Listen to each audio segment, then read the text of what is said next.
léegi xool ko rek danaa la sa téléphone la waaw. maa ngi génne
Et à la fin de s'il vous plaît, à la fin de la déclaration, la presse a droit à 2 questions. 2 questions.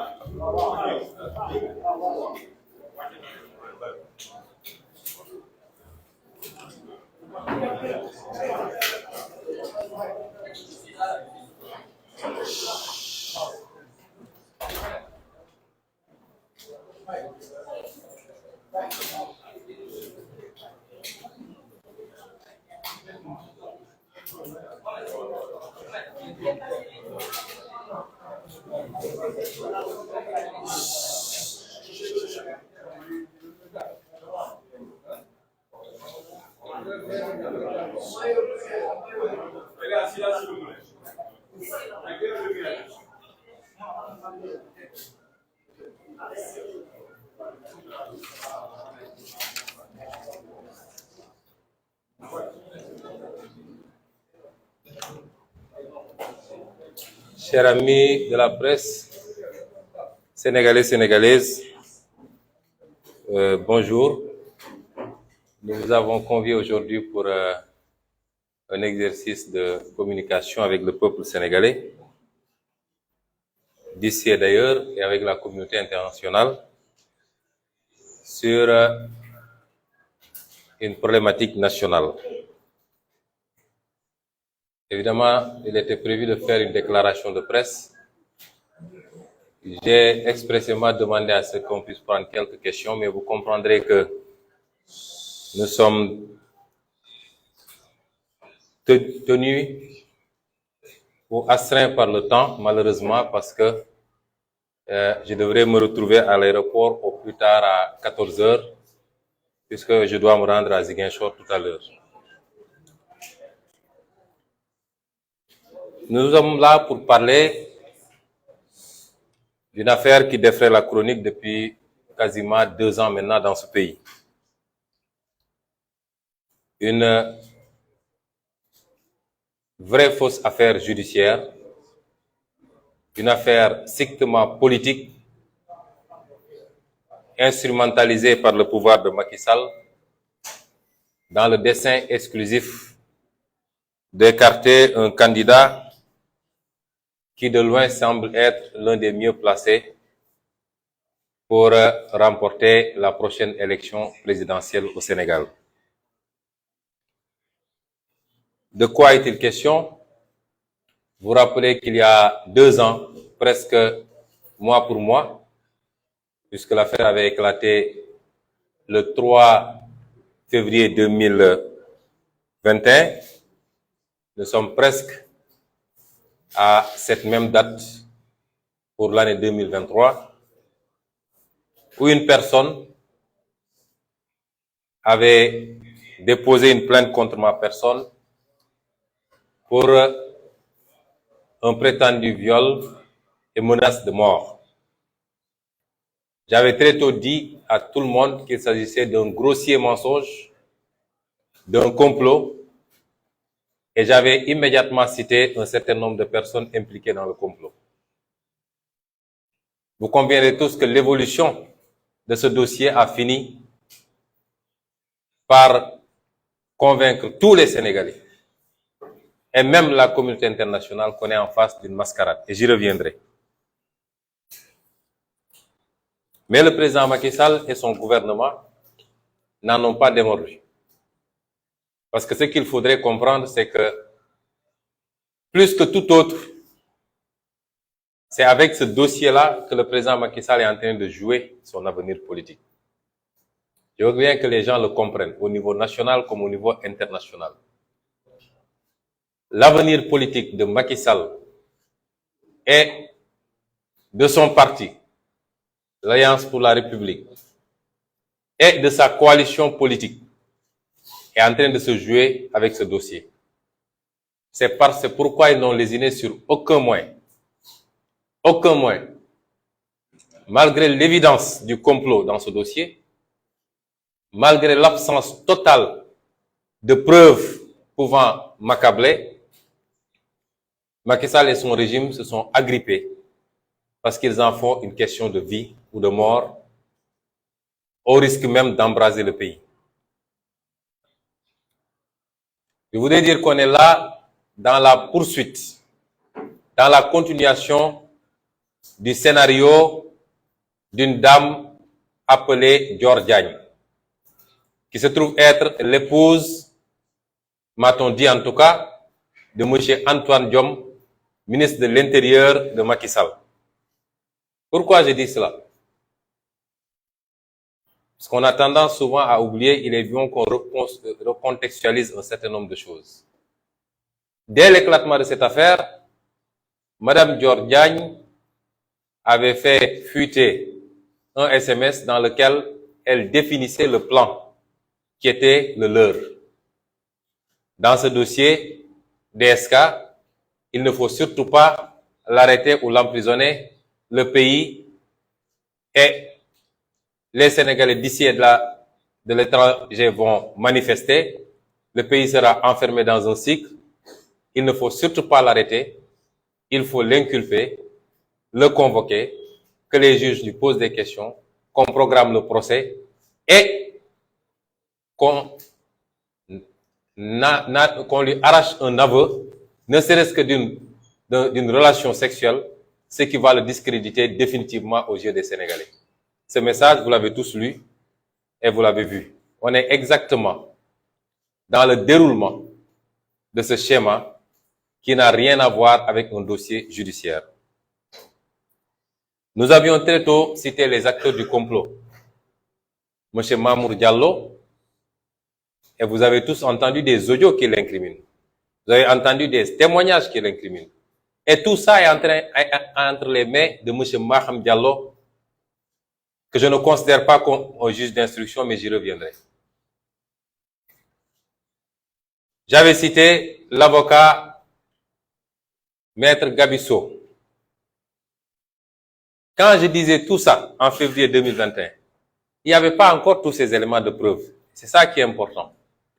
Et par la grâce de Dieu, chemin faisant, des éléments de preuve sont sortis, jour après jour, semaine après semaine, des éléments accablants, des éléments incontestables pour venir étayer le complot et désigner les responsables de ce complot. J'avais cité tous ces gens-là. J'avais cité M. Serigne Bassirou Gueye comme étant un éminent élément, procureur de la République. Le procureur de la République, Serigne Bassirou Gueye, que j'avais cité comme étant un éminent acteur du complot. Et l'histoire l'a prouvé parce que le rapport interne de la gendarmerie a prouvé qu'il a traficoté le PV de la gendarmerie pour pouvoir me charger et y enlever des éléments à décharge. J'avais cité beaucoup d'autres éléments et j'y reviendrai. Je voudrais que les Sénégalais ajoutent à cette liste, à partir d'aujourd'hui, M. Omar Maham Diallo. Cet homme n'est pas un magistrat, c'est pas un juge, et c'est un danger pour le pays. D'abord, comment il a été choisi? Il a été choisi sur des bases de parenté, sur des bases régionalistes. Il a été choisi par Macky Sall uniquement sur cette base. Et c'est pas nouveau dans la manière de Macky Sall de conduire les choses pour venir faire le sale boulot qu'il a fait. Ensuite, pourquoi il a été choisi? Il a été choisi parce que dès l'éclatement de ce dossier, rien ne disait que M. Omar Maham Diallo hériterait de ce dossier. Il était un juge à Ziguinchor. Il était un juge à Ziguinchor. Vous savez, quand Dieu veut faire les choses, il les fait bien. Parce que rien ne pouvait faire penser que M. Samba Sall, qui était relativement jeune, allait décéder dans le temps qu'on connaît et que peut-être Macky Sall, après avoir cherché pendant 8 mois l'homme qu'il lui fallait pour exécuter la sale besogne, allait chercher Omar Maham Diallo à Ziguinchor. Et c'est parce qu'il ne s'y attendait pas qu'il avait publié sur sa page Facebook un texte à charge contre ma personne. Un texte qui a été écrit par un militant de la paire qui vit, je crois, en France, qui passe tout son temps à dire du mal de moi et qui se trouverait être son beau-frère. Et un juge astreint à un certain nombre d'obligations, particulièrement dans un dossier en cours en justice, ce juge-là s'est permis de publier sur sa page Facebook un texte à charge qui me condamnait et qui m'envoyait même directement en prison. Pensez-vous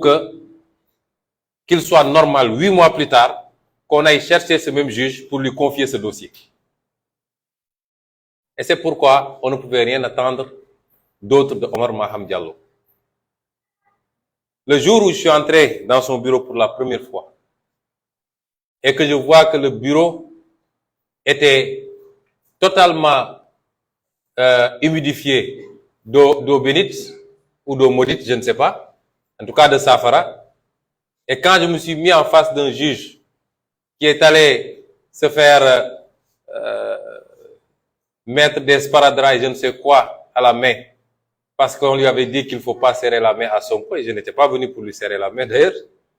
j'ai compris que ce monsieur était venu en mission commandée, qu'il ferait semblant d'instruire un dossier, mais que son ordonnance était déjà prise depuis très longtemps, et peut-être même écrite ailleurs. Je l'ai compris, et je l'ai dit immédiatement à mes avocats en disant que c'est une mascarade, mais ce monsieur a déjà pris son ordonnance. Il a pris son ordonnance pour continuer un projet que Macky Sall, son ministère de la Justice et son ministère de l'Intérieur sont en train d'appliquer depuis février 2021. Bien avant ça, vous avez tous vu qu'ils ont commencé sous prétexte de faire des travaux au tribunal à mettre des barrières électriques autour de tout le tribunal pour préparer un procès alors que le juge d'instruction était en train d'instruire. Vous ne mettez pas des barrières électrifiées à Rebeuss ou je ne sais où, vous en mettez au tribunal parce que vous pensez qu'il vous faut forcer un procès et que ce serait un procès à risque. L'attitude de ce juge est déplorable et n'honore pas la magistrature. Ce juge a voulu passer sous silence tous les éléments à décharge dans ce dossier, alors qu'il n'y a pas un seul élément à charge. On n'a jamais vu un dossier de ce genre dans l'histoire judiciaire du monde, je dis. Un dossier qui se présente comme ça et qu'un juge d'instruction ose renvoyer. Il n'a même pas osé suivre la procédure. C'est par mail qu'il a envoyé aux avocats pour leur dire que je renvoie. C'est extrêmement grave. Comment est-ce qu'un juge peut mettre à l'écart le rapport interne de la gendarmerie? La gendarmerie, c'est un corps d'élite. Et c'est la gendarmerie qui a fait l'enquête préalable, l'enquête préliminaire. Quand le problème s'est posé et qu'il y a eu le cas Capitaine Touré, le général Tine, en bon soldat, a dit la gendarmerie par essence, ce qui le caractérise, c'est l'honneur. Et cette affaire risque d'éclabousser l'honneur de la gendarmerie. Nous allons mettre en place une commission d'enquête qui va édifier sur la responsabilité des uns et des autres, et particulièrement le capitaine Touré qui avait conduit l'enquête. Ce rapport sera public très bientôt, rassurez-vous. Il nous a été demandé partout. Depuis quelque temps, beaucoup d'organismes internationaux nous ont demandé les éléments du dossier, mais les avocats sont en train de leur transmettre tous les éléments. Mais le peuple sénégalais aura tous ces éléments parce que nous avons l'intégralité du dossier. Et ce rapport, je l'ai moi-même, main à main, remis à M. Omar Maham Diallo. Un rapport qui dit que M. Bassirou Gueye a délibérément compromis le rapport initial dressé par le capitaine Touré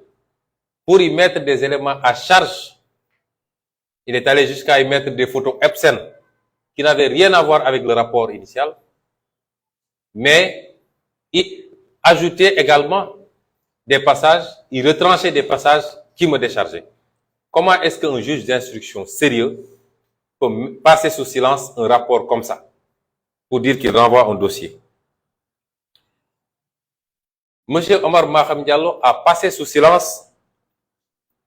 le témoignage du docteur Alfousseni Gaye, qui est le médecin qui a consulté la plaignante. Docteur Alfousseni Gaye a fait un témoignage devant le juge d'instruction pour dire qu'il n'a vu rien qui puisse renvoyer même, qui puisse faire penser à l'existence d'un viol.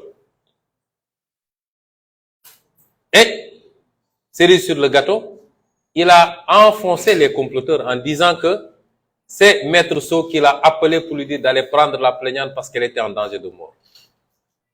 Et que c'est Maître Sow et Mamour Diallo qui l'ont appelé instamment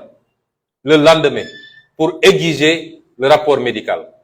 et qui ont envoyé une personne avec un sac plein d'argent pour essayer de le corrompre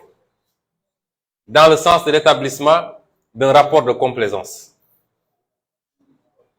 Comment est-ce qu'un juge d'instruction peut passer sous silence des témoignages aussi accablants et aussi à décharge pour renvoyer un dossier en jugement? Comment ce juge d'instruction a pu passer sous silence un certificat médical que tout le Sénégal a vu? Un certificat médical établi par ce même docteur Gaye, qui aujourd'hui est menacé de mort et persécuté. Sa voiture a été attaquée. Il a déposé des plaintes à la gendarmerie. Personne n'a daigné réagir. Comment est-ce qu'un juge d'instruction sérieux peut passer sous silence ce certificat médical qui écarte toute possibilité de viol? Je crois que désormais, il faut que tous les Sénégalais sachent qu'ils sont en danger. Qu'aujourd'hui, ce n'est plus la peine d'amener des preuves en justice parce que ça ne sert à absolument rien. Dès que la commande politique tombe, toute preuve que vous amènerez sera écartée et votre accusateur n'aura pas besoin d'amener des preuves dès lors que Macky Sall dit que ma volonté, c'est que vous fassiez ceci. Comment est-ce qu'un juge d'instruction peut passer sous silence tous les témoignages des personnes qui travaillaient dans cet institut et qui sont tous des témoignages à décharge? Il n'y a pas un seul témoignage à charge contre nous. Comment est-ce qu'un juge d'instruction peut passer sous silence tout cela? Comment est-ce qu'un juge d'instruction peut passer sous silence les témoignages du capitaine Touré, qui est à la base du PV, qui a servi à sa saisine, même si ce PV a été compromis par Serigne Bassirou Gueye? Ne serait-ce que pour ces deux raisons, ce dossier n'aurait jamais dû atterrir là où il est. C'est-à-dire le PV qui a servi à saisir le juge d'instruction est un faux. Vous ne pouvez pas instruire sur la base d'un faux. Et la deuxième chose, le juge qui a hérité du dossier est disqualifié pour le faire parce qu'il est partisan. Il avait déjà pris une position sans connaître le dossier et sans que le dossier lui soit affecté. Il avait pris une position pour m'envoyer en instruction. Comment est-ce qu'un juge d'instruction peut ignorer les témoignages du capitaine Touré? Comment est-ce qu'un juge d'instruction peut faire l'omerta sur les éléments importants qui ont été versés par monsieur M. Signas? Vous tous, vous avez entendu ces audios où la plaignante elle-même dit qu'il n'y a jamais eu de viol, qu'il n'y a même jamais eu de rapport sexuel, que malgré tout, on lui a dit débrouille-toi pour nous chercher du sperme et venir. Et ce juge d'instruction qui convoque la plaignante sur la base des audios, qui lui fait entendre ces audios. Nous avons tout le dossier dans ma machine. La plaignante lui confirme que c'est moi qui ai bien dit ça, mais je m'amusais. Vous avez entendu? Qui confirme les audios de M. Signas, dans lesquels elle-même reconnaissait qu'il n'y a jamais eu le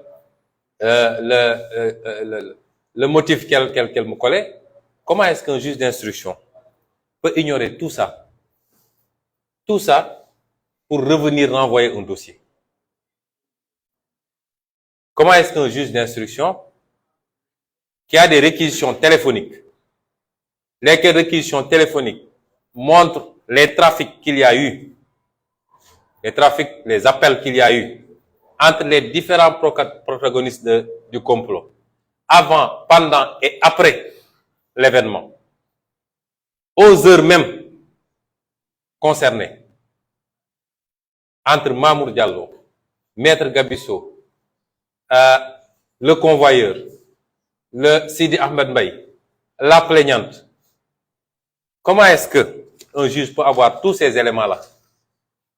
et renvoyer ce dossier en procès? Il n'a même pas instruit. Tous les éléments seront rendus publics. Quand vous lirez l'audition de Mamour Diallo, c'est ridicule. Vous convoquez une personne qui a été citée dans un dossier avec des audios, avec des réquisitions téléphoniques. Vous laissez la personne dire ce qu'elle veut. Elle dit non, je n'ai rien à dire. Mais s'il y a une plainte contre moi, là, je viens de répondre, mais mes avocats m'ont dit de ne pas répondre. Vous la faites signer et elle part. Ça, c'est de l'instruction.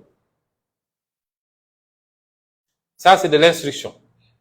Même pas des questions de relance sur les différents éléments qui chargeaient cette personne par rapport à sa participation dans un complot. Cet homme, Omar Maham Diallo, est un politicien. Je le considère désormais, et tous les gens qui sont avec moi, comme étant simplement un adversaire politique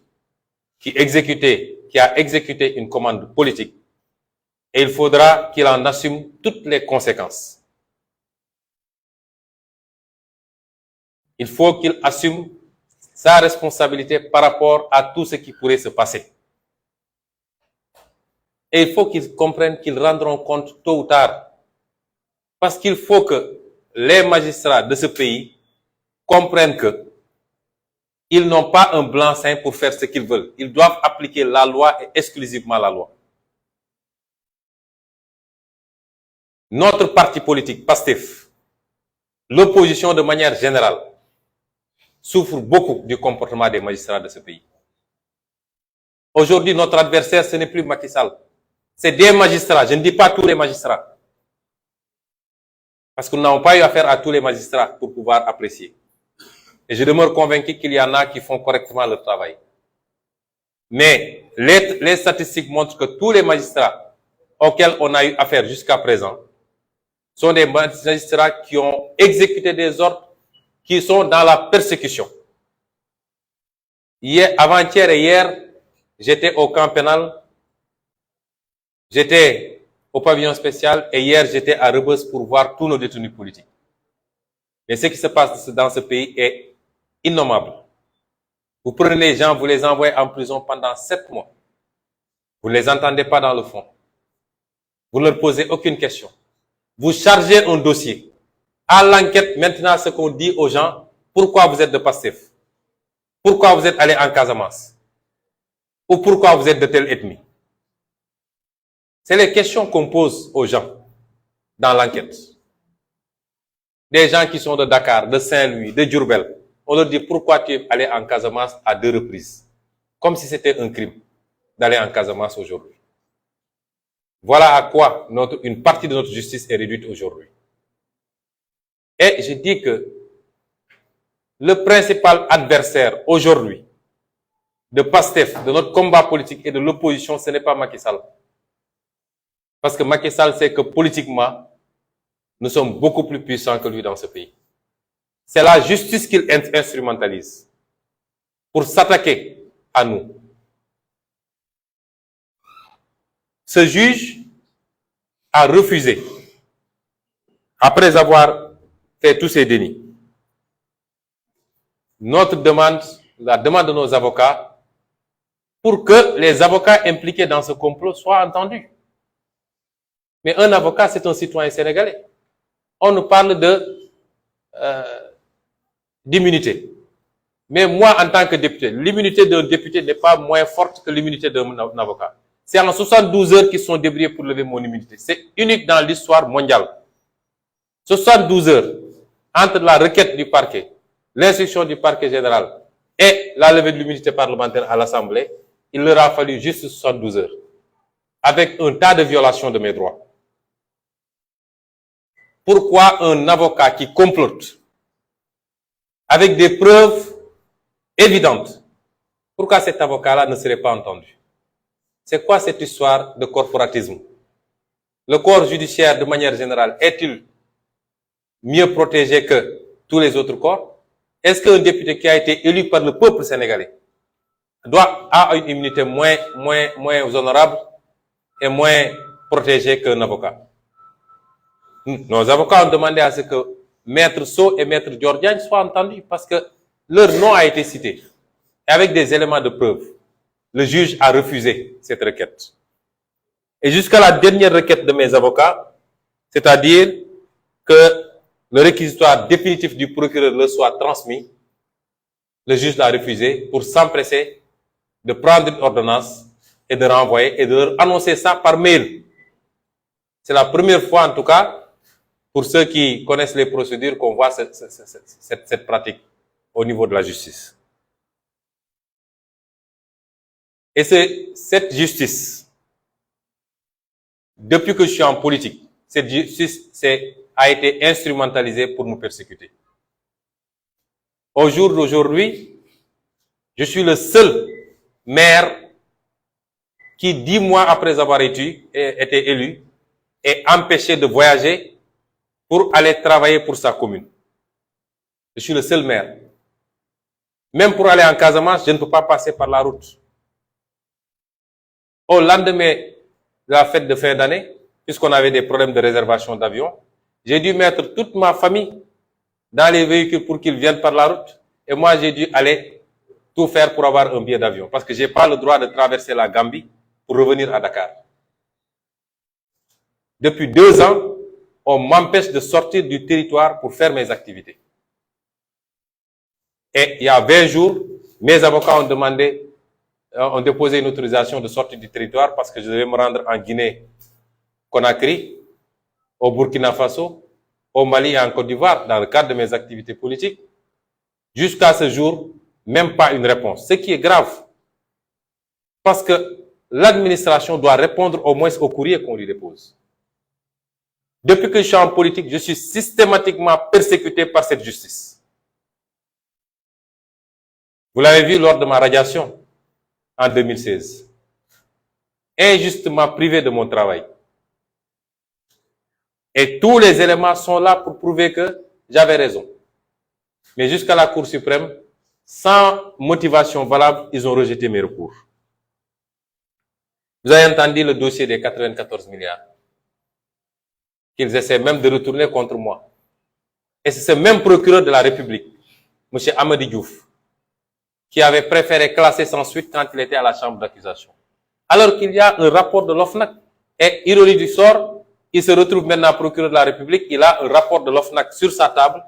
qui dit que tout ce que M. Sonko a dit est vrai et qui exige, qui recommandait l'ouverture d'une instruction contre tout ce beau monde. Le procureur de la République ne veut pas instruire. Vous avez vu tous les cas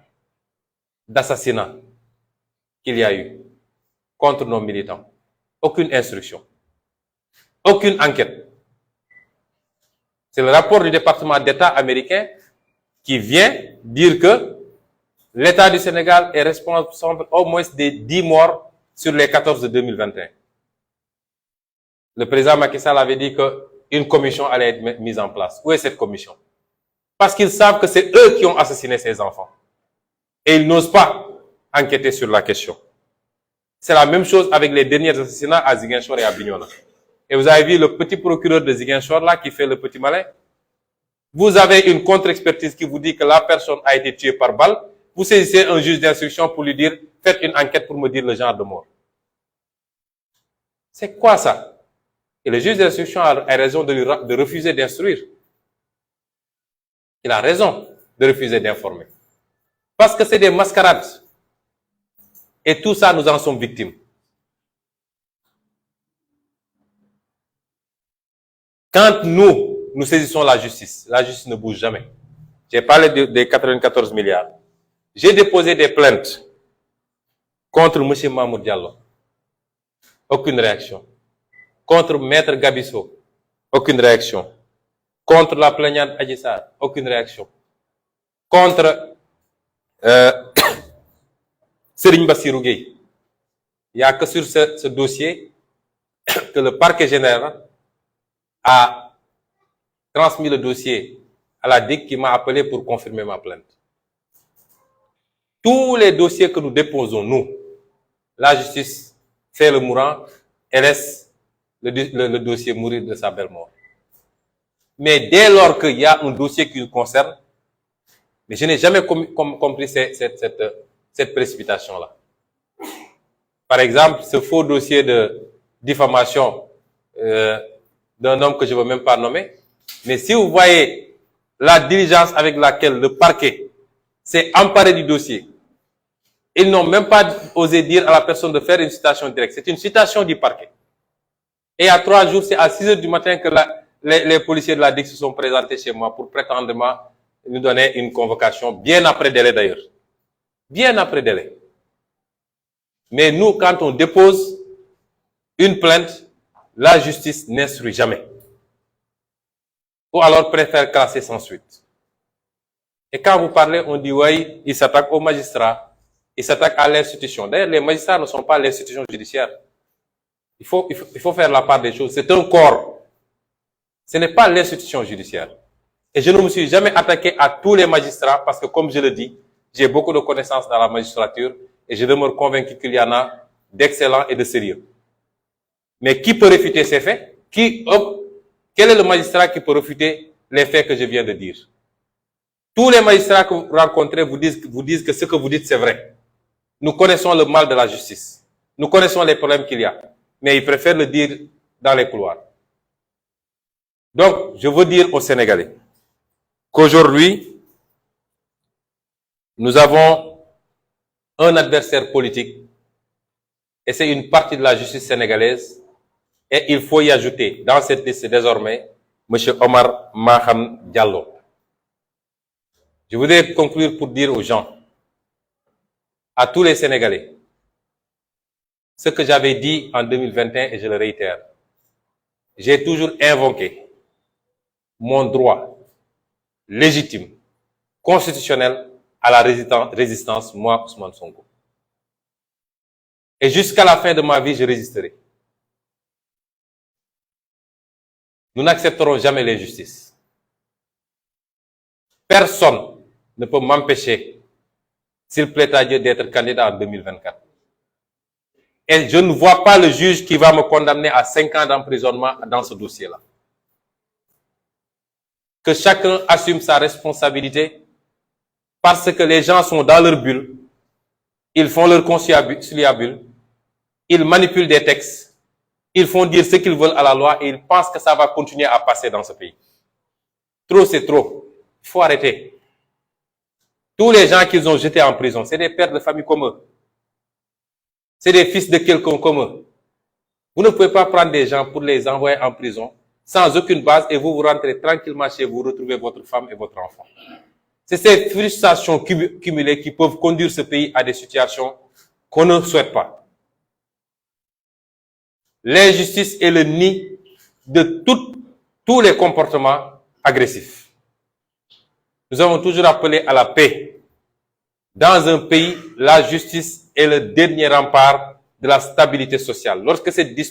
justice s'agenouille, lorsque cette justice s'aplatit devant le pouvoir exécutif, il n'y a plus de rempart contre l'injustice. Et je voulais dire également que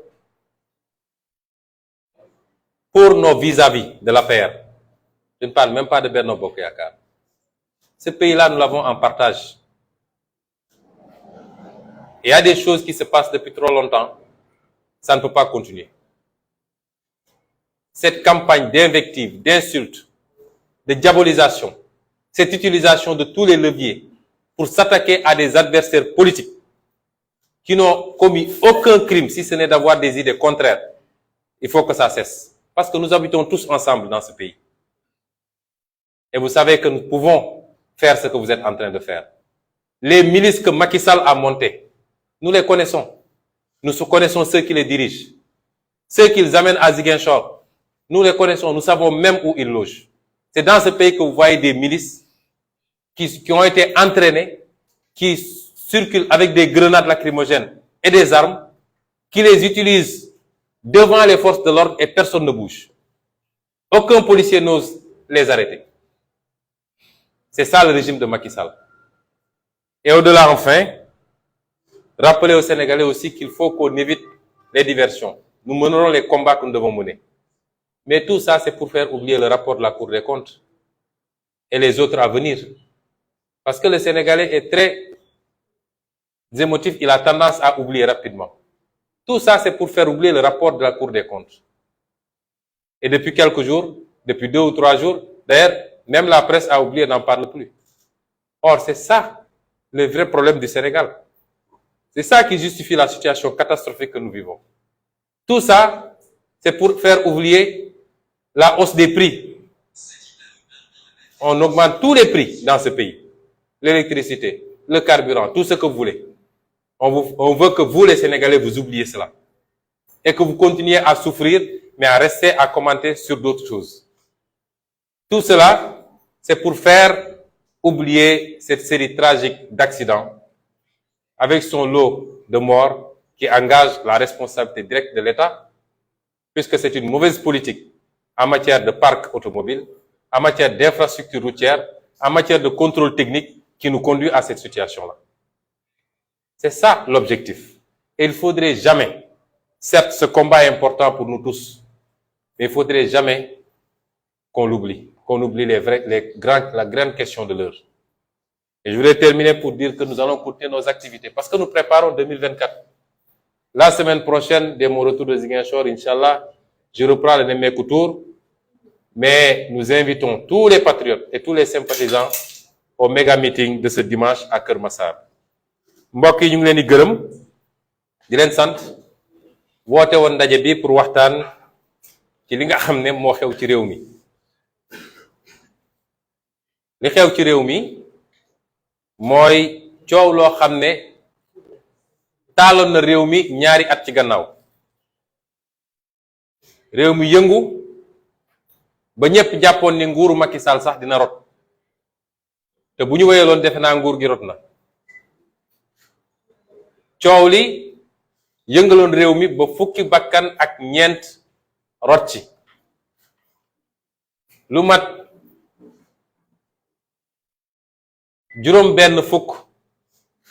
juróom benn téeméer 600 ci ay nit gaañu ci ñii seen bët ñii seen loxo ñii seen tànk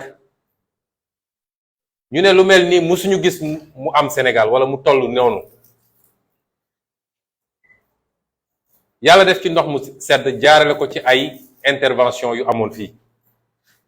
Sénégal yépp jàppoon ni nag bu ñu génnee ci loolu kii nga xam ne moom la ñu dénk réew mi muy Macky Sall dina bàyyi tappale yi ak caaxaan yi bàyyi justice àttekat yi muy utiliser pour xeex ay adversaire politique am bàyyi alkaati yi muy dooleel ne leen dal leen ci kaw citoyen te xam ni liñ ko fi tegee mooy defar réew mi jubboole sénégalais yi wàññi seen coono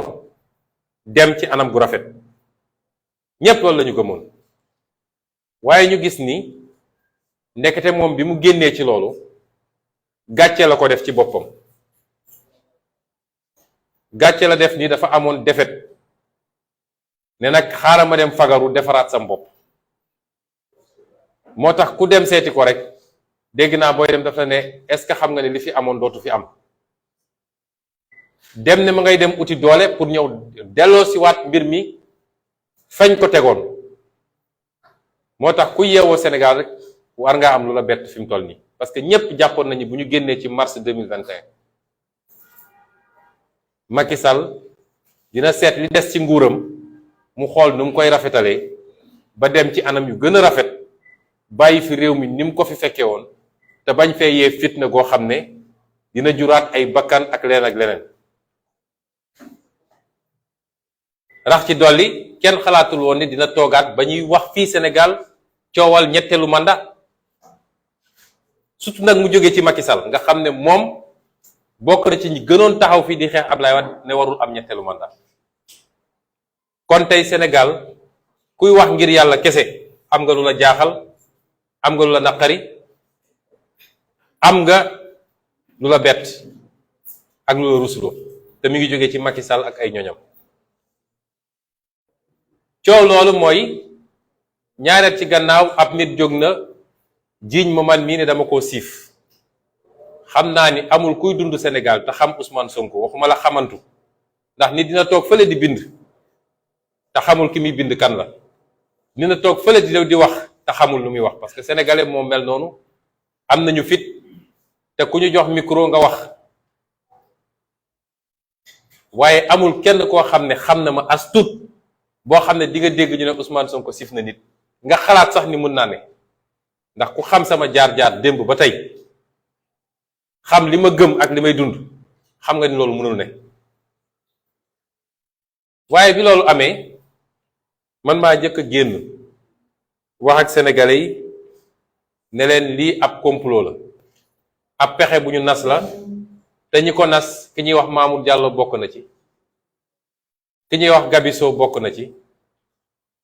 ki ñuy wax Serigne Bassirou Gueye procureur de la République bokk na ci, am daal ñu ma lim ba lim ci Macky Sall ndax turam dañ ko cee tudd. ne nag sénégalais yi gannaaw yàlla man yéen laa bàyyil sama bopp, gannaaw yàlla parce que man yàlla rek laa gëm, moom rek laa wéeru. nit laa, jaam laa, matadi naa comme kenn ku nekk ci ñun, waaye yàlla rek laa gëm. boolewu ma kook lenn, dendelewu ma kook lenn. lu am rek mooma, lu am rek damay dellu ne ko sant naa la, neex na naqari na. ma ne Sénégal yi gannaaw yàlla yéen ñi nga xam ne yéen a ma tax a sonn, yéen ñi nga xam ne yéen a ma tax a xeex, yéen ñi nga xam ne yéen a tax ma bàyyi sama lépp, ñàkk sama lépp ngir Sénégal baax ba faw, yéen mbir mi seen mbir la. bu ngeen nangoo li Macky Sall bëgg ma xam ne loolu la yàlla dogal, ma muñee ko sama borom. waaye askan wi bu ñu nee lii du fi amee, loolu mënul am, parce que askan rek moo am solo cim réew. askan rek moo am sañ-sañ, moo yor souveraineté. kuñ fi teg nga jaakaar ni am nga police, am nga gendarmerie, amoo dara. loo am rek daf fekk askan wi nangu ko. mais fu askan jóg taxaw, ñépp taxaw doon lii duñ ko nangu, amul nguur gu ko mus a mën a dékku, amul. nguur gu ëpp doole ci àdduna bis bu askanam yépp jógee, waxuma lenn lu ndaw ci askan wi de, mais li ëpp ci askan bu jógee ne lii du fi amee, loolu mënul am. moo tax bi askan wi àndeeg man ci li ma wax, gëm li ma leen wax, bi ñu jógee gis ngeen fu mujje. mooy ñi doon pexe ba jàppuñu, yóbbuñu, bàyyiwaat nañ ñu, andi ñu ba suñu kër. loolu mooy wane doole askan. ñu jàppoon ni nag foofu la mbir mi di yem, que Macky Sall dina delloo xelam ci yàlla, bàyyi justice bi muy utiliser ngir di songu ay adversaire politique. ndekete moom dafa wuti woon doole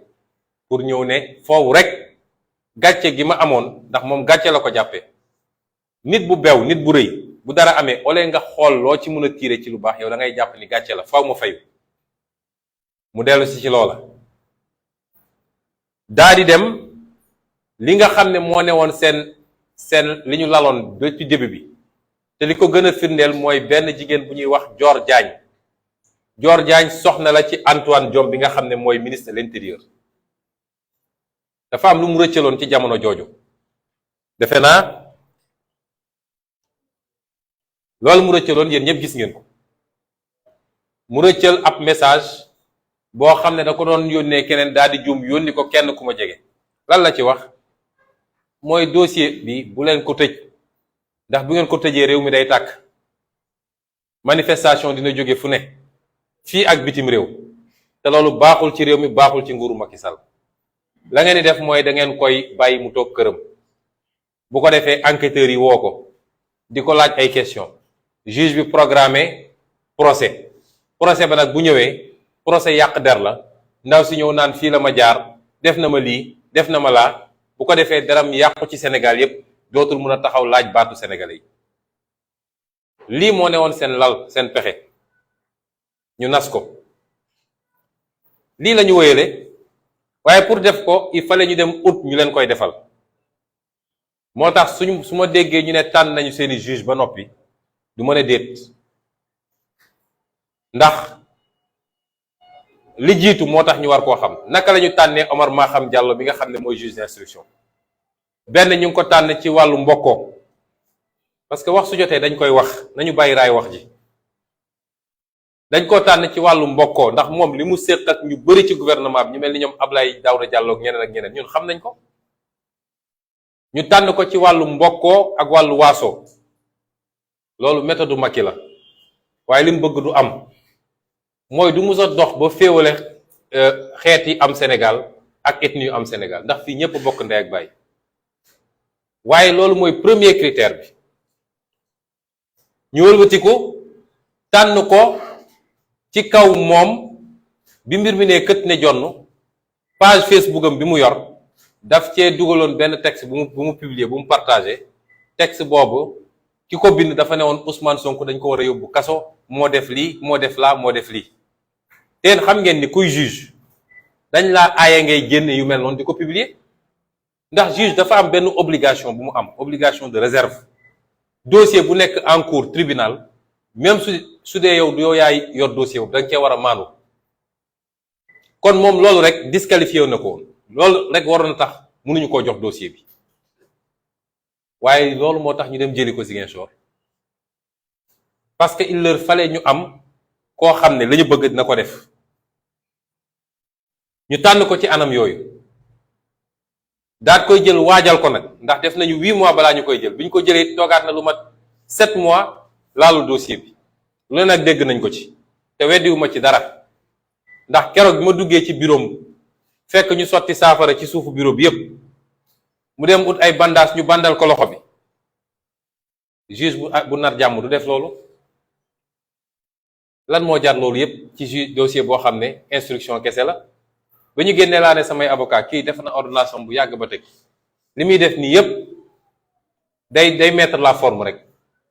mooy nirul rek waaye jël na ordonnance ba pare man loolu laa gëmoon te histoire war na ko kooku la ñu jël jox ko dossier bi ne ko fexeel yaa xam nooy def waaye li ñu bëgg ci yow mooy fexeel rek ba renvoyer à un procès mu dellu ci li ma waxoon ci message u Dior Diagne bi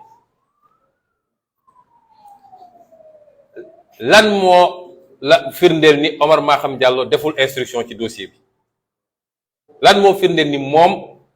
li ma tuddee léegi ni moom dama jàpp ni magistrat Macky Sall la politicien la boo xam ne mun nañ ko jox carte APR te dafay yokk ci liste ñi nga xam ne dañoo bokk ci complot pour écarter un candidat à une élection présidentielle te duñ ko mus a baal nag parce que responsabilité dafa am solo faut que mu xam ni li muy def dafa am responsabilité naka la ñu mun a joxee juge d'instruction ab dossier bi ki nga xam ne moom moo accusé ki nga xam ne moo jiñaate ba léegi andiwul benn preuve benn preuve andiwuñu ko dañ ne am nañu ay vidéo am nañu lii am nañu laa bi ñu toogee ci kanam juge d'instruction ñu ne leen te ngeen andi li ngeen waxoon teg amul benn preuve bu ñu génne dossier ba mu jeex tàkk benn preuve amu ci boo xam ne nee nañu Ousmane Sonko def na li waaye ñun ñi nga xam ne dañ ne complot la dañoo andi suñuy preuve mu ne fàng lan mooy suñu preuve nee nañu dossier bi teg naa ci loxo Omar Maham Diallo rapport gendarmerie nga xam ne rapport boobu andi na yeneen njombe ci réew mi ñu bari ci ñi Sénégal njort nañ ni alkaati yooyu nga xam ne réer nañu kenn ki ñu gis ko ñu rey ko keneen ki ba léegi gisuñu ko ñëpp ñu bari njort nañ ni rapport bi bokk na ci li leen yóbbu ndax rapport bi li ci nekk dafa garaaw wa jël rapport bu mel noonu teg ko ci loxo Omar Maham Diallo rapport bi am signature ñu ko war a signé am cachet yi am lépp liñ ci war a nekk. rapport bi wax ni Serigne Bassirou Gueye bokk na ci complot bi ndax ni mu ci bokkee tuddul Serigne Bassirou Gueye de mais rapport bu la ne PV d'enquête bi nga xam ne moom la gendarmerie def dañ koo modifier ñu déglu ñi nga xam ne ñoo nekk ci dossier bi muy commandant Mbengue ak capitaine Touré ñoom ñëpp ñu ne Serigne Bassirou Gueye moo modifié PV bi moo leen sant ne leen changé leen lii moom capitaine Touré bañ ko moom Abdou Mbengue nangu ko rapport boobu nga teg ko ci loxo juge d'instruction est-ce que juge d'instruction rapport boobu rek doyoon na jaru woon sax yeneen yëpp est-ce que juge d'instruction boobu waroon na renvoyer dossier bi mu jël ko teg ko fële ñu ñëwaat ci juge d'instruction bi ñu ne docteur bi nga xam ne moo consulté ki ne moom dañ koo siif docteur boobu ñëw taxaw ci kanamu juge bi ne ko man de kii ma ñiy wax bi ma ko jëlijee ba xool ko gisuma benn mandarga boo ne dañ koo siif te man bi mbir mi amee maître Gabisso moo ma woo ne ma demal jëlal ma ko ma xëy le lendemain defaguma sama PV Mamour Diallo ak Gabisso di ma woo yemul ci foofu de dafa dem ci huissier ñu constateel ko appel yi nga xam ne Mamour Diallo ak Gabisso yëpp ñu ngi ko doon woo dafa dem ci huissier constaté ko mu jël audio boo xam ne Mamour Diallo moo ciy wax ne ko est-ce que mun nga génn guddi gi ci couvre-feu bi ñu gisee te Mamour Diallo nee na moom yéegul dossier bi lu dul fan yi la koy doog a yéeg la ciy doog a dugg yooyu yëpp mu boole clé USB beeg yooyu yëpp jox ko juge ba pare ne juge bi boobu ba léegi ñu ngi may menacer de mort ñëw nañu sama kër dajji ko toj nañ sama oto toxu naa toxuwaat déposé naa plainte gendarmerie juge d'instruction bu am loolu est-ce que waroon na yóbbu dossier bi instruction est-ce que waroon na ko yóbbu procès juge d'instruction boo xam ne yor nga certificat médical boo xam ne nee na la fii viol amu fi luy mandargaal ni jote am na fi sax feeñul ci certificat médical waxuma la viol nga jël loolu teg fële ne loolu intéressé wu ma juge d'instruction boo xam ne ña doon liggéey ci bërëb ba yépp déglu nga leen nu mu tuuti ñeent wala juróomi nit ñépp ne la lii ngay wax mënul ne yéeguma ko te maa ngi woon ci bërëb ba toog xanaa ku ñuy siif sax di nga weqatu wala di nga yuuxu wala nañ dégg nga jël loolu lépp teg fële ne ça ne m'intéresse pas juge d'instruction boo xam ne capitaine Touré bi nga xam ne moo def enquête bi def na déposition ne ko li ma mës a déclarer yëpp wax ko ci presse wax ko feneen confirmé naa ko j'assume nga jël loolu teg fële ne intéressé wu ma juge d'instruction boo xam ne ki ñuy wax MC Mbaye Niass woolu nga ko mu ñëw bi mu ñëwee nga ne ko yow li nga wax foo ko teg mu génneel la clé USB boo xam ne ay audio moo ci nekk audio yooyu ki nga xam ne moo ne dañ koo siif moo ne siif bi musul am jote sax amu fi waaye ñoom Mamour Diallo moo ma dugal ci lii ba pare ne ma débrouiller rek ba andil ma toq ma niw yaa xam foo koy jëlee juge d'instruction bu ñu jox loolu nga woo ki nga xam ne moo jiñaate de mu ñëw nga tegal ko audio bi ne ko ndax lii yaa ko wax avocat ma ngi toog mu ne waaw lii sama baat la man maa ko wax waaye dama doon foo ak moom dama ko doon làmbatu rek pour xool nga ne loolu doyu la yow juge d'instruction nga jël loolu teg fële juge d'instruction boo xam ne def nga li ñuy wax réquisition mooy dem nga Sonatel dem Tigo ñoom ñëpp nga jël numéro téléphone ñëpp nag muy ki jiiñaate muy ki ko doon dawalal ñoom ñëpp ñu def réquisition résultat yi bi mu ñëwee ba egsi suñu loxo avocat ñun ñoo ko traité résultat yooyu wane ni la jiitu bés ba ci boppam ak ëllëg sa ñooñu ñëpp ñu ngi doon wowante ba guddi googu yépp feeñ réquisition nga xam ne kenn mënu koo trafiquer nga am loolu yow juge d'instruction mu leer ni lii association de malfaiteurs la dañ koo comploter nga ne loolu doyu la moom it daal di teg fële kon man jàpp naa ni Omar Maham Diallo dafa def lu ko neex wala liñ ko sant bettu ma nag ci li ma wax li jiitu waaye bettu ma it ci dama gëm ni lu bari def ko ci sagoom ndax ku dem foofu ci bureau fekk li fa nekk ci ay renseignements généraux fekk fa ci li fa nekk ci ñoo xam ne mën nañoo faat bakkan ci lu dul dara ñu ne foofu soo demee ñu naan audition bureau bi nekk en face yépp ay renseignements généraux ñoo fay nekk ñay nekk foofu di yóbbu di andi te ñooñu tey ñoom ñooy instruire dossier bi ndax ñoom ñooy woo samay nit naan leen tel jour dina am telle chose am na ci benn alkaati boo xam ne Casamance sa dëkk Nappel la sant ma wax leen man damay wax nit ñi directement nekk ci mbir mi bokk na ci ñuy accompagner plaignante bi di ko andi te di nekk tout le temps bureau Omar Maham Diallo moom mooy woo samay nit une semaine avant ne ko tel jour dina am confrontation tel jour dina am telle activité kooku mooy joxe léegi information yi kon moom instructeur dossier bi man loolu laa gëm magistrat yi nag il faut ñu jël seen responsabilité parce que bëgg a jaamu état bëgg a jaamu exécutif ñoom waratuñu taxaw fii di wax indépendance de la justice parce que amul sénégalais bu gëm indépendance de la justice ci li gën a métti ci mbir mi magistrat boo gën a am yaakaar ñaare bis buñ ko booy ci yenn poste yi dootoo ko xàmmee Omar Maham Diallo bañal ñu lu bari ndax bañal nañu samay avocat dañoo bind ne ko avocat yi nga xam ne bokk nañ ci complot bi faw nga déglu leen muy maître Dior Diagne ak maître Gabisso mu lànk ne du ko def ndax nee na ñooñu dañoo am kiiraay li ñuy wax immunité waaw du même justice bi moom juge d'instruction boobu ci toogoon foofu avant moom ak procureur du ñoom ñoo yëkkati woon sama kiiraay man en tant que député man dama gëm ni kiiraay député moo ëpp doole kiiraay avocat ndax député askan wi moo ko fal avocat nag profession la ci ñetti fan lu musul am ci àdduna la ñu yëkkati sama kiiraay man kon su dee ay avocat ñuy ay citoyen ni ñëpp dem bokk ci association de malfaiteurs ñu ne ñooñu kenn du leen laal parce que rek avocat lañu loolu baro bi ci boppam waru ko nangu te bind naa baro bi man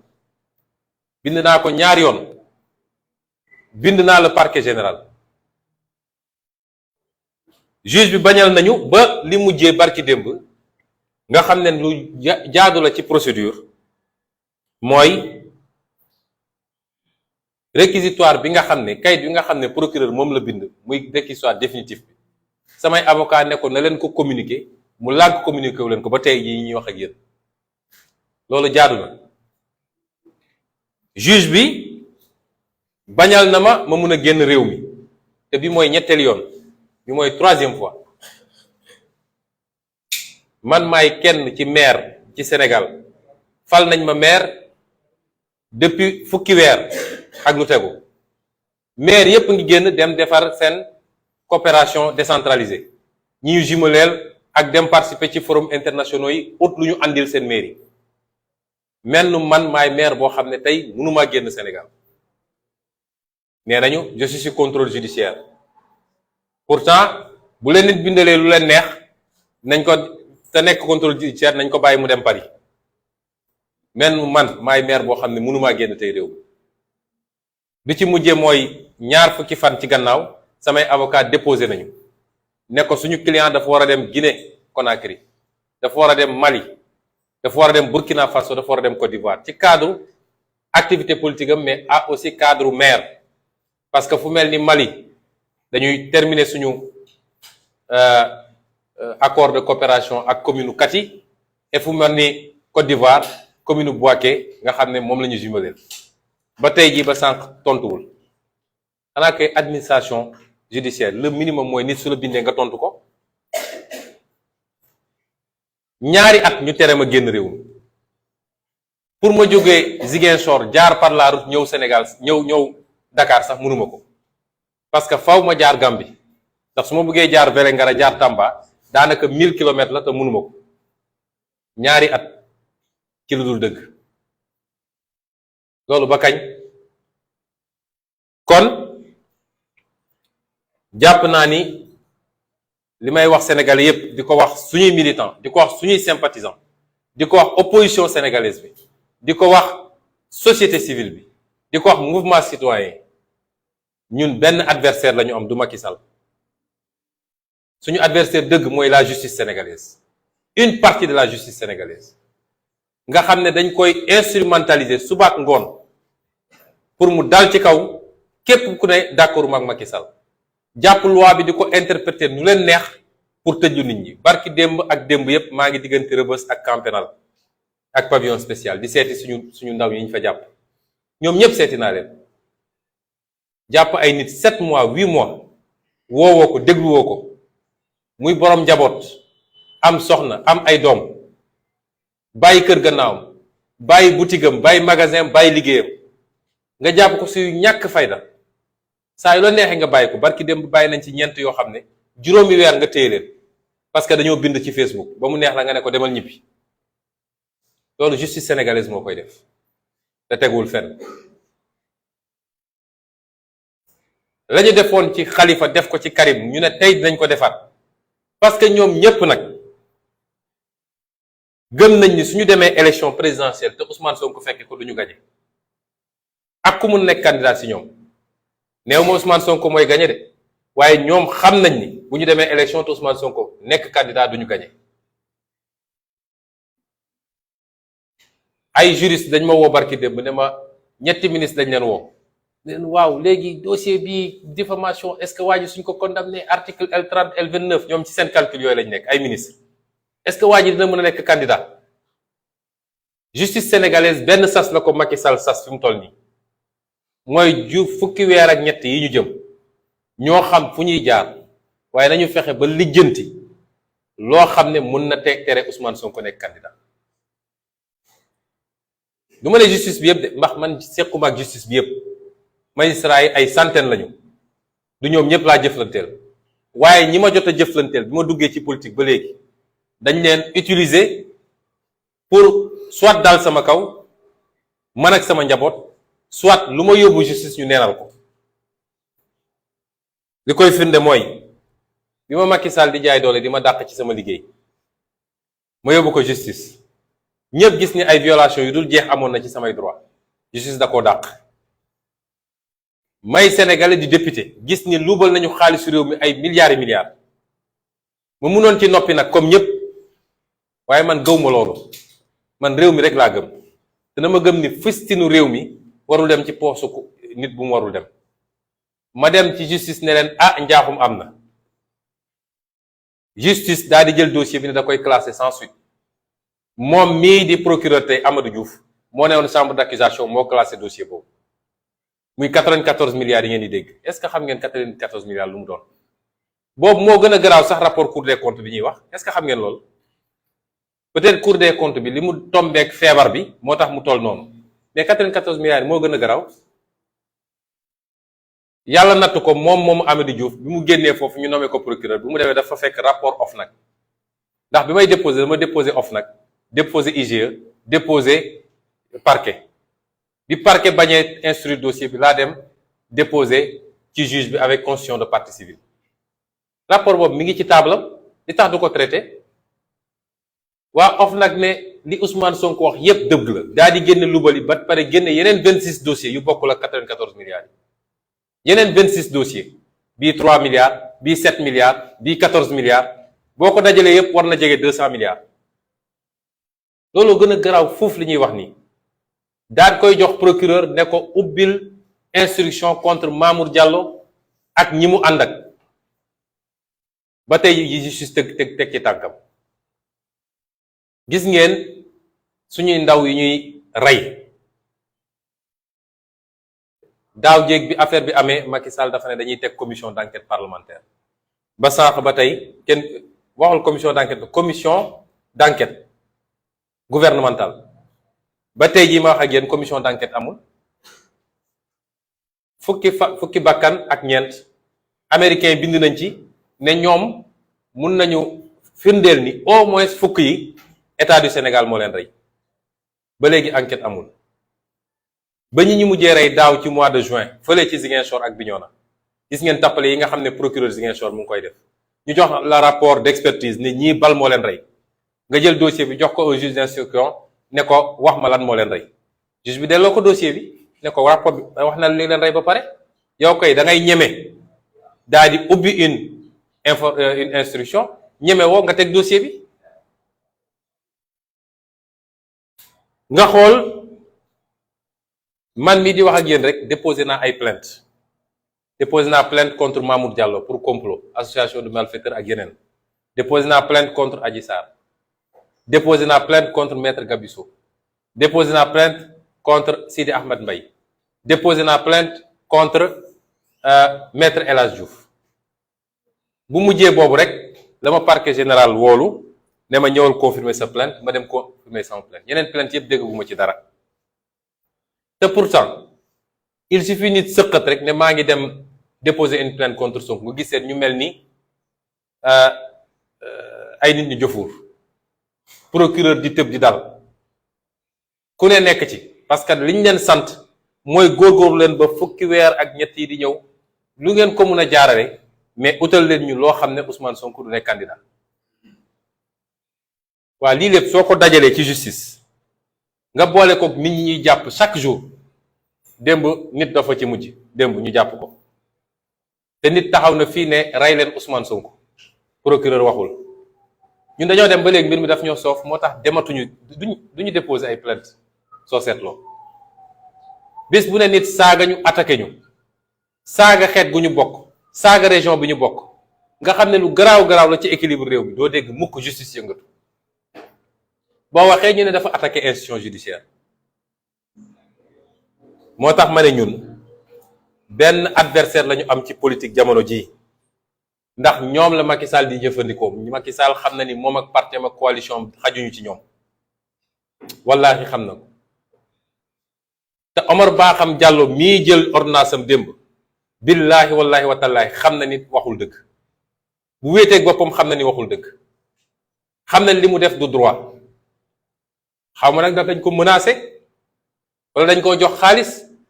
wala mbirum mbokk la moo xam waaye xam na ni li mu wax démb du droit moo tax ñu wax nit ñi nag nii ñun dinañu xeex man de li may wax li ma waxoon 2021 lay waxaat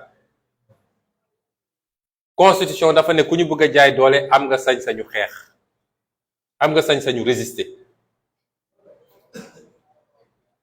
Macky Sall dafa war a xam ni li ko tax a sonn mooy nu muy def ba toogaat ci réew mi téye réew mi su ko jaralee benn ñun li ñu tax a sonn mooy fexe ba réew mi teguwaat ci yoon démocratie ñëw fi alal réew mi des ci réew mi sàcc mi jeex fi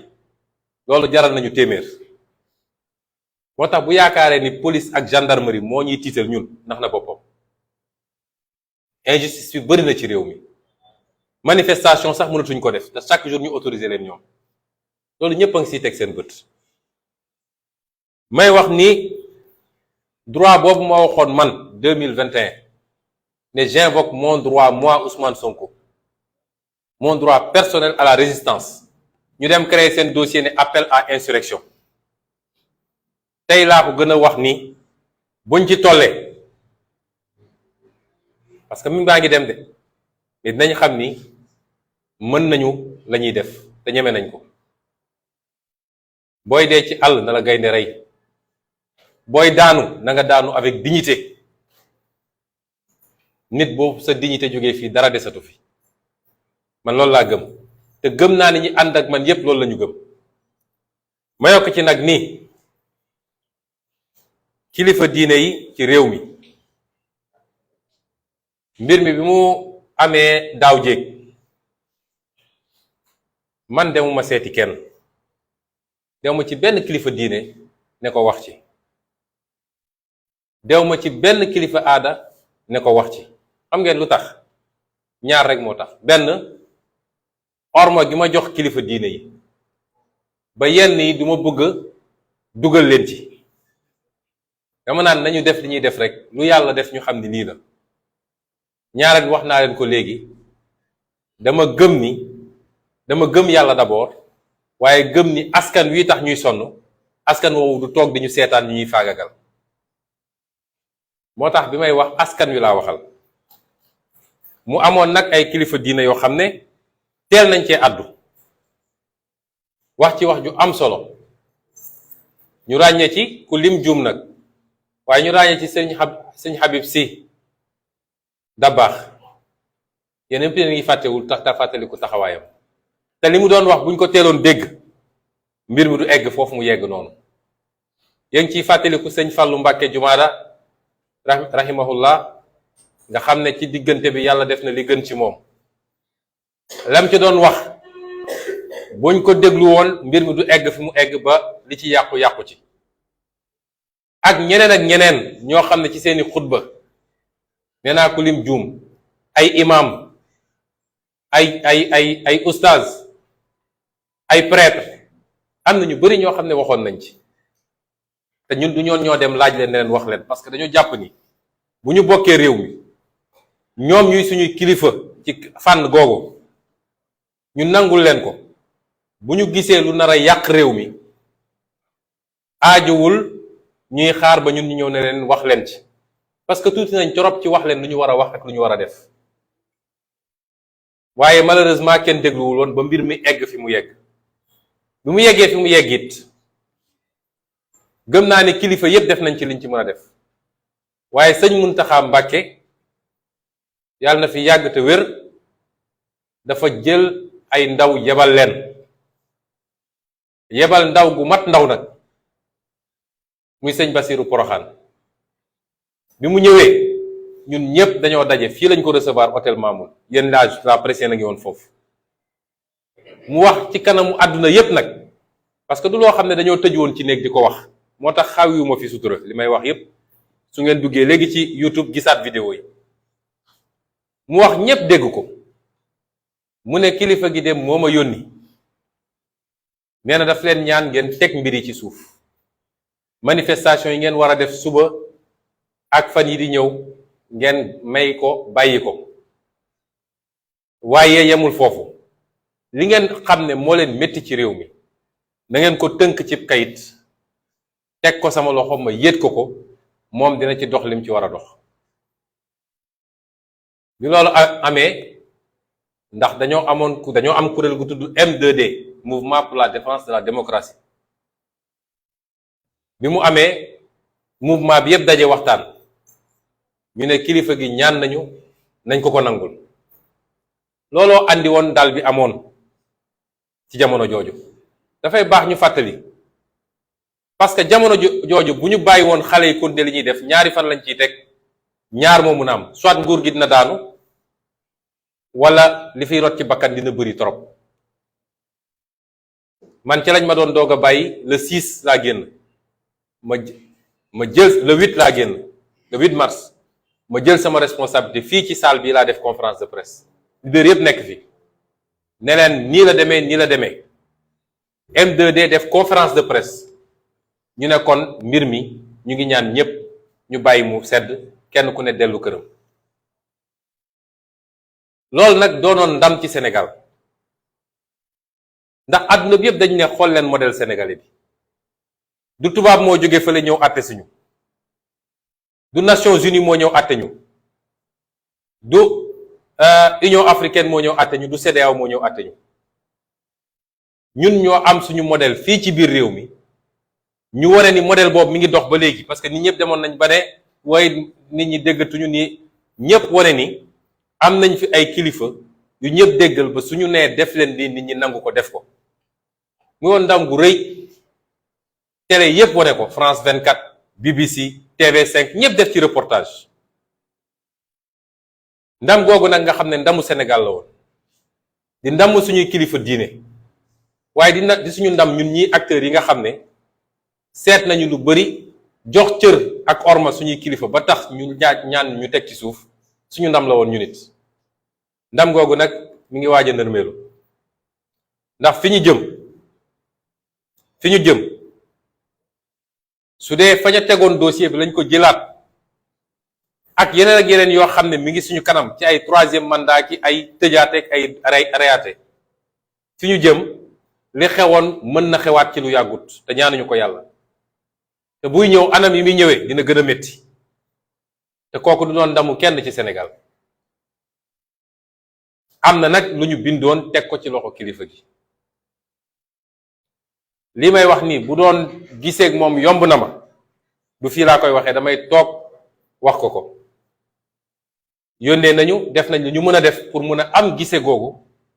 pour waxtaan ak moom ci li xew ci réew mi juróomi weer ci gannaaw boobu egsee gu ñu woon fii honorable présidente Aïda Mbodj ak docteur Cheikh Tidiane Dièye jóge nañ fii Ndakaaru taal seen oto dem ba Poroxaan fekk fa sëriñ Basiru Poroxaan ne ko sëriñ bi lii de lii ak lii waxoon nañ ko waaye lii ak lii moo am ci réew mi boobu ba léegi ñun nag ñu ngi commencé jaaxle te fi mbir mi di jëm kenn ku ne dina seet nu muy fagaroo te bu boobaa li muy yàq ci réew mi dina bëri kon mbir maa ngi bëgg a yàqu te ñëpp seede nañ ni li koy yàq jógewul ci ñun parce que sénégalais nag li ci ëpp ku fayu la xam mbir maa ngi bëgg a yàqu te jógewul ci ñun amul lenn lu ñu mën a ne ñun def nañ ko te loolu moo andi coow li wala moo andi fitna ci réew mi kon waxuñu ko parce que dañuy wut ndimbal waaye bu dee réew mi bu amee fu mu toll ñii nga xam ne ñoom la ñu jiital wóolu leen gëm leen ñuy kilifa diine faaw rek ñu wax ci parce que ñun ñëpp seen njaboot lañ kon dañ leen ni teel a yéegal balaa ñuy egg foofu kilifa diine yépp nag la ñëw ndax ñun amuñu ci xaj ak seen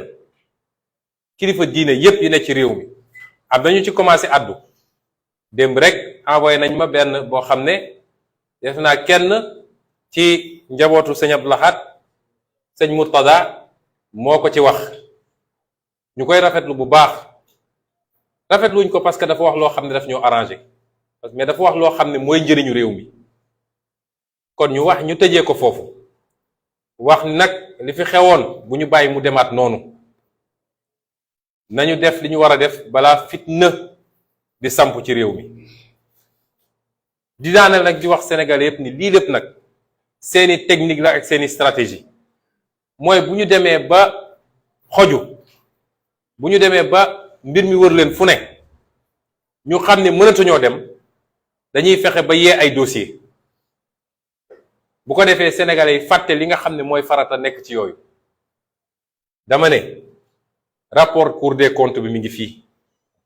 ay milliards et milliards lañu luubal moom Macky Sall ak ay ministres am nekk les seuls responsables Macky Sall dañ ko waroon yóbbu haute cour de justice pour haute trahison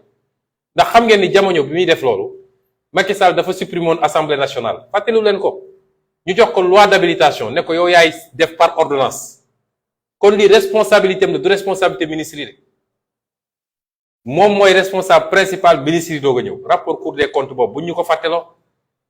parce que loolay tax yeneen ak yeneen di am li nga xam ne ñépp a ngi koy méttitlu mooy njëg yi nga xam ne mi ngi yokk barki dem lañu yokk essence bi yokk gasoil bi yokk courant bi yokk lépp a ngi yokk ci réew mi ñu bëgg a yéen sénégalais yi ngeen fàtte ko ba kenn dootul wax yokk bi ne ci dëkk bi ñetteel bi yéen a ngi gis accident yi fi am waaye accident yooyu du responsabilité transporteurs yi bu ci amee ay négligence la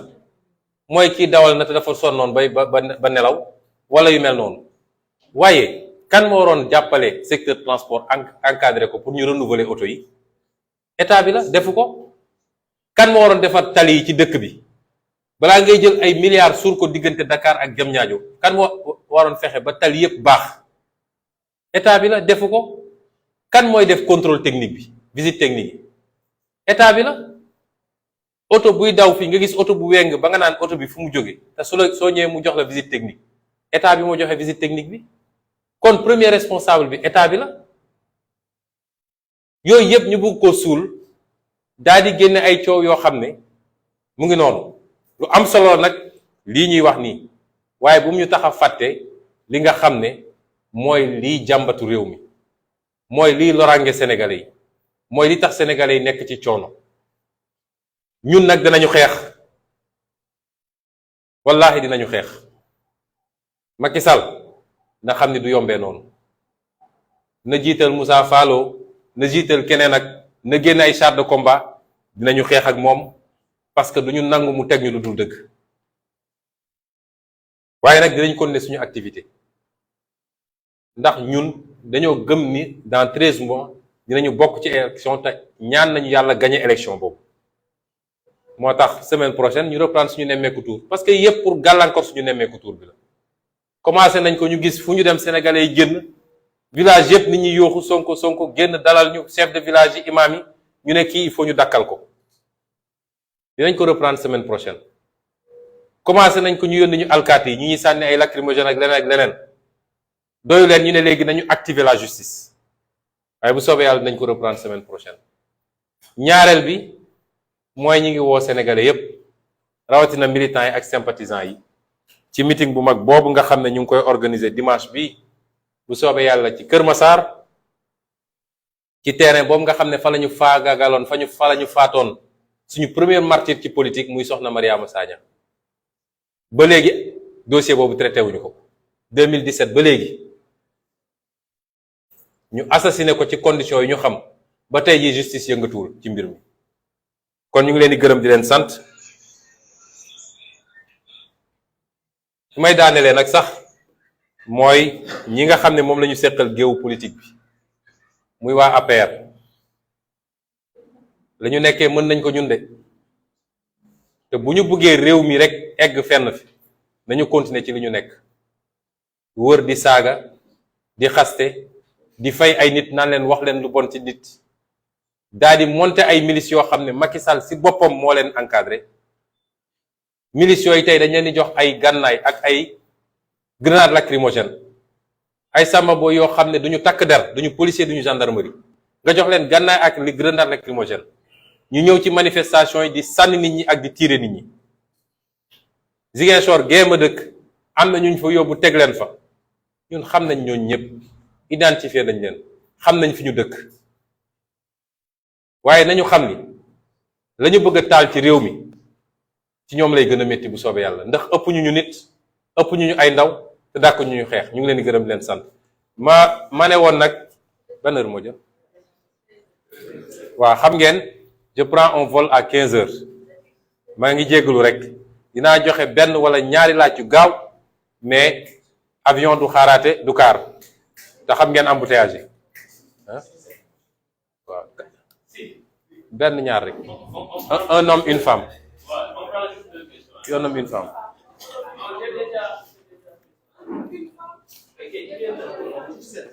kii na gaaw damay tardé Alors, je pense que vous avez un peu expliqué le processus qui ce sont lesquels on pense de vous tirer des argumentaires un peu si procès il y aura. Alors, vous avez expliqué le scénario qui serait pour lister des crédibilités aux yeux du peuple sénégalais. Le procès serait au moins de tirer des armes. Si on demande rapport avec la plaignante aujourd'hui, ici devant les Sénégalais, est-ce que si jamais le procès, si jamais il y aura un procès, est-ce qu'il est possible d'avoir ces armes-là? Mais je vous ai dit que depuis le début, j'ai dit que tout cela est... Je vous ai dit que depuis le début, ma position a été constante. Et beaucoup de gens ont dit que je n'ai pas répondu aux questions du juge, c'est faux. J'ai répondu aux questions du juge. J'ai vu même un journal le dire aujourd'hui. Ou le faire dire par quelqu'un. C'est faux. J'ai répondu à toutes les questions de Omar Maham Diallo. J'ai refusé de répondre aux questions du procureur parce qu'un parquet qui a comploté contre moi ne mérite pas que je réponde à ces questions. Et j'ai refusé de répondre, j'ai pas refusé de répondre aux avocats de la plaignante parce que j'ai répondu aux questions en leur disant, vous avez dit publiquement que vous avez des preuves. Maître Abdoulaye Kane a dit publiquement qu'il détient des preuves, n'est-ce pas? Donc je leur ai dit, vous n'avez pas de questions à me poser, donnez vos preuves. Donc j'ai répondu aux questions.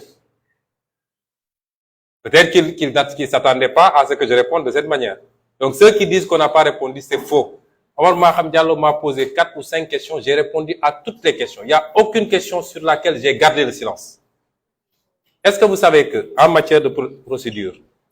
vous avez le droit de dire « je ne réponds pas », vous avez le droit de garder le silence, vous avez le droit de dire « je n'ai pas de réponse à cette question », et vous avez le droit de dire de répondre comme vous voulez. Je n'ai gardé le silence à aucune question de Omar Maham Diallo. Donc tous ceux qui disent « non, il a refusé de répondre », c'est faux. C'est totalement faux. Et je lui ai dit que tout ce qui a été dit est un tissu de mensonges, que je rejette en bloc, et que ceux qui sont là en train de se plaindre ne vous donneront jamais, ne serait-ce qu'un début de preuve de ce qu'ils avancent. Et jusqu'au moment où je vous parle, il n'y a pas de preuve de ce qu'ils avancent. Donc, entre la narration d'une personne qui dit que il m'a fait ceci, il m'a fait cela dans une baignoire, il m'a fait, etc., ça, n'importe qui peut le faire ici. Mais donner des preuves pour dire que ceci s'est fait, ça n'existe pas. Donc, cette question, pour moi, elle découle de ce que j'ai fait jusqu'à présent, la manière dont j'ai répondu, d'abord politiquement devant tous les Sénégalais, et ensuite devant le juge d'instruction. Et ce sera le cas si il devait se tenir un procès. La deuxième question.